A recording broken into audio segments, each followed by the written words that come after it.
Okey, Assalamualaikum dan selamat pagi. Hari ini kita masuk satu tajuk yang baru, iaitu ruang yang mudah untuk kamu faham, tengok. Okey, untuk hari ini 24 hari bulan, kita masuk tajuk ruang. Kita nak mengenal sudut. Okey, sudut-sudut yang perlu kamu tahu ada 3. Okey, sudut yang pertama ini kita panggil sudut tegak. Kenapa kita panggil sudut tegak? Sudut yang bercantum dia mesti lurus dan dia berbentuk 90 darjah, berbentuk L. Dia berbentuk L yang lurus. Okey, sudut tegak ni biasanya yang dia ada pada segi empat. Segi empat sama, segi empat tepat. Dia mesti ada 4 bucu, 4 sisi, barulah dia bila dia bertemu dipanggil sudut tegak. Okey, itu yang pertama. Sudut yang kedua iaitu sudut tirus. Sudut tirus ni dia macam, nampak kalau perasan ni, dia macam mata pensel tajam. Sudut tirus ni kita panggil sudut macam mata pensel, dia tajam. Dia tajam. Sudut ni biasanya ada pada segitiga. Okey, ada pada segitiga. Seperti contoh dalam buku teks ni, muka berapa ni? 199. Segitiga ini, segitiga 3 jenis. Ini 2 ni antaranya. Yang pertama, segitiga sama sisi. Kenapa kita panggil dia sama sisi? Sisi dia sama panjang, tu kita panggil sama sisi. Yang kedua, segitiga sama kaki. Okey, kenapa kita panggil dia sama kaki? Sebab kaki dia sama panjang kaki dia. Contohnya cikgu buat orang. Ni kaki. Kaki je yang sama, yang bawah ni tidak sama. Tu kita panggil segitiga sama kaki. Di mana sudut di dalam dia, sudut ni kita panggil sudut tirus. Kenapa kita panggil sudut tirus? Sebab sudut tu tajam macam mata pensel. Okey. Yang ketiga kita panggil sudut cakah. Sudut cakah ni dia punya sudut tu dia besar bukaan dia. Macam tu. Besar bukaan dia. Macam ni. Kalau macam ni dia sudut tegak, betul? Okey. Tapi dia buka lagi. Dia besar lagi daripada sudut tegak tu. Dia lagi kita panggil mengangkang, besar lah. Kita panggil sudut cakah. Maknanya sudut ada 3. Sudut tegak, sudut tirus, sudut cakah. Nampak beza So, kalau sudut tegak dia bentuk L.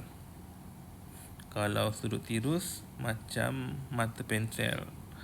Kalau cakah dia mengangkang besar, lebar, lagi besar daripada sudut tegak. Itu kita panggil sudut. Jadi sudut ada 3. Okey.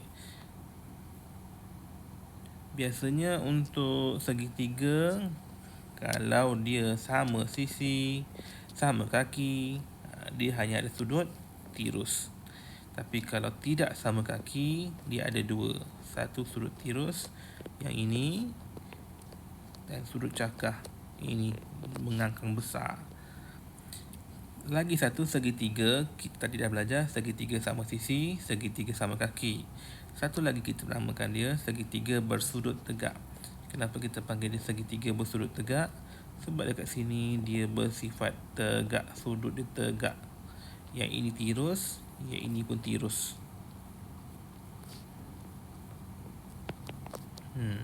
Di tengah-tengah dia yang tegak. Kiri kanan dia mesti tirus. Itu kita panggil segitiga bersudut tegak. Segitiga bersudut tegak ni sebenarnya adalah setengah daripada segi 4 tepat. Kalau kita perasan, kita buat segi 4 tepat, kita bahagi 2. Kita dapatlah 2 sudut, 2 segitiga bersudut tegak. Itu maksud dia.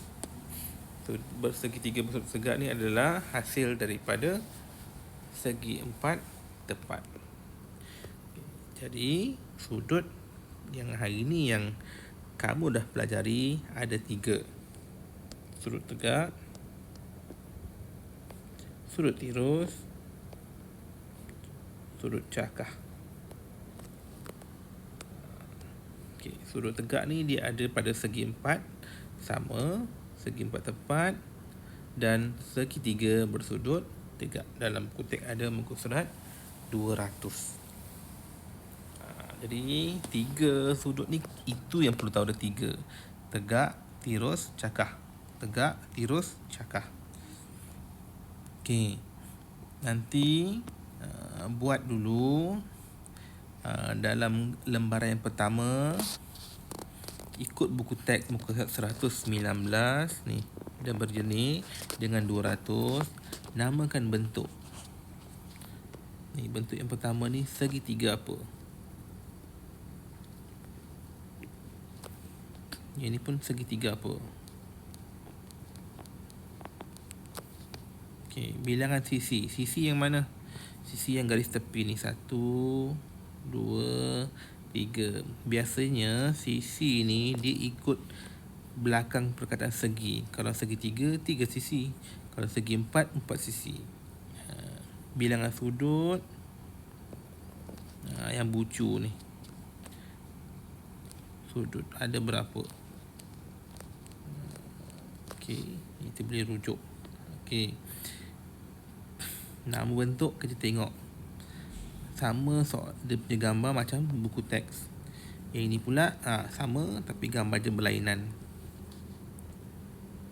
Okey, nama bentuk, berapa sisi dia, berapa sudut dia. Yang bawah ni pula namakan sudut. Dia nak sudut, ini kita panggil sudut apa, ini sudut apa, ini sudut apa. Dah dimaklumkan tadi. Okey, tanpa dalam buku. Kemudian baru yang dah selesai sekejap itu, kita masuk seterusnya garis selari dan garis serenjang. Apa maksud garis selari dengan garis serenjang ni? Selari tu maknanya sama. Selari sama. Kalau serenjang bertentangan ataupun berlawan dengan dia. Kalau selari itu dia sama saja. Ini contohnya garis serenjang. Kita buat satu garisan. Okey, yang serenjang dia mesti bertentangan dengan sudut dia mesti 90 darjah.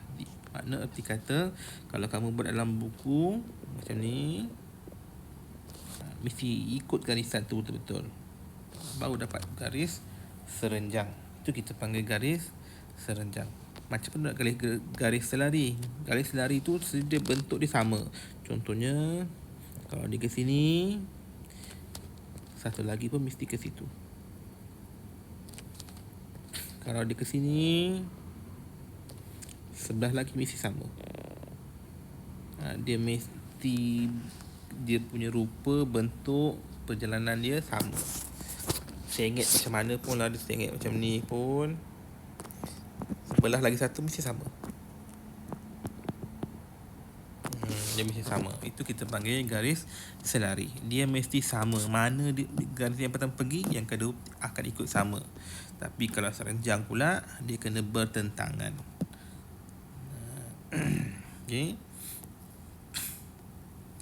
Okey, contohnya yang bawah muka surat 201 tu, dia kata mana garis selari. Garis selari tu adalah apabila dua-dua garisan tu dalam keadaan ataupun bentuk yang sama. Kalau dia ke kanan, kiri, tegak, itu garis selari. Kalau garis serenjang pula, dia mesti bertentangan. Kalau satu melintang, satu menegak. Jadi P ni garis serenjang, S ni garis selari. Itu maksud dia. Macam ni lah contoh dalam buku teks. Contoh selari, sama je dia punya garisan dalam buku. Okey, macam mana kita nak melukis garis selari? Mesti menggunakan pensel. Kalau tak guna pensel memang salah. Okey, sebab kita melukis garisan mesti guna pembaris. Yang ni dikata melukis. Kalau kamu nak lukis, lukislah garisan macam ni. Biar sama. Itu garis selari. Kalau garis serenjang pula, dia macam ni. Bila kita garis satu garis yang lurus, satu lagi mesti bertentangan, mesti ikut garisan. Sebab tu pentingnya buku kamu tu ada garisan. Lukis ikut garisan. Itu kita panggil garis serenjang. Jadi tadi sudut ada 3, garis pula ada 2, selari, serenjang. Selari sama, serenjang bertentangan. Okey, contohnya dalam buku teks ni, garis selari.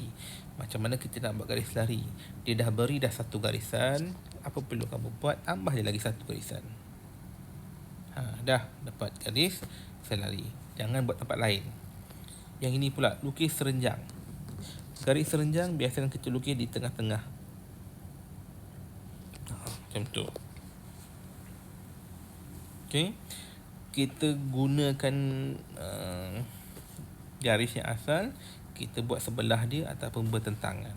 Okey, now kita tengok lembaran yang kedua. Okey, dia kata garis serenjang RS. RS ini. Okey, apa maksud serenjang? Serenjang tu dia bertentangan, maknanya dia bukan sama macam dia. U dengan T tak boleh sebab dia sama. Jadi serenjang kamu boleh pilih sama ada R dengan U ataupun S dengan T. Dia mesti bertentangan. Itu serenjang. Kalau selari, dia mesti sama. Apa yang sama dengan ST? Tengok ST sini. Jadi siapa yang sama dengan ST? R, U. Selari sama. Serenjang bertentangan. Sama macam ni serenjang EF. EF. Okey, mana yang bertentangan dengan EF? Ini ataupun ini. Okey, kalau dia kata dia nak selari pula, selari dengan DE. Selari tu maknanya sama. Mana garis yang sama dengan DE? Yang ini. Kamu tulis saja G, F. Dah. Tulis saja 2 huruf. Mesti 2 huruf. Maknanya dia ada garis permulaan dan garis pengakhiran dia. Itu cara kita nak tahu garis serenjang atau garis selari. Okay, yang bawah ni pula kena lukis. Macam tadi, dia dah beri PQ, dia dah beri AB. Kalau dia nak selari, lukis sebelah dia, jangan jauh-jauh. Dah, selesai. Kalau ni pula, bawah ni serenjang. Yang AB yang nombor 1 ni senang. Kalau yang nombor 2 ni lain sikit, dia kena sengit. Macam tu. Itu cara melukis dia. Makna kita lukis satu lagi garisan saja, tak payah nak lukis tempat lain. Okey. Ini dalam buku PBD, buku surat 6970. Namakan jenis sudut, tulis kat sini. Sudut ada 3. Dia ada 4, mana 1 tu dia berulang 2 kali. Kemudian dia nak bilangan pula, ada berapa cakar, ada berapa tirus. Ada berapa tirus, ada berapa tegak. Ini semua dalam buku teks. Okey. Kemudian buku surat 70 pula, tentukan sama ada garis A dan garis B adalah garis selari atau garis serenjang. A dengan B. Jadi kalau sama, garis selari. A, B. Sama tak? Kalau tak sama, garis serenjang. Ini pula A dengan B. Sama ke tidak? Okey, untuk B, lukis garis selari. Selari itu makna sama. Lukis. Dah, selesai. Ikut bilangan pun mesti sama. Kalau dikali 4 kotak, 4 kotak. Janganlah lebih. Yang ini pula serenjang. Serenjang tu bertentangan. Macam ni. Dah, tak payah panjang. Ikut je saiz yang asal. Okey, jadi itu saja untuk hari ini. Kita jumpa lagi esok. Terima kasih.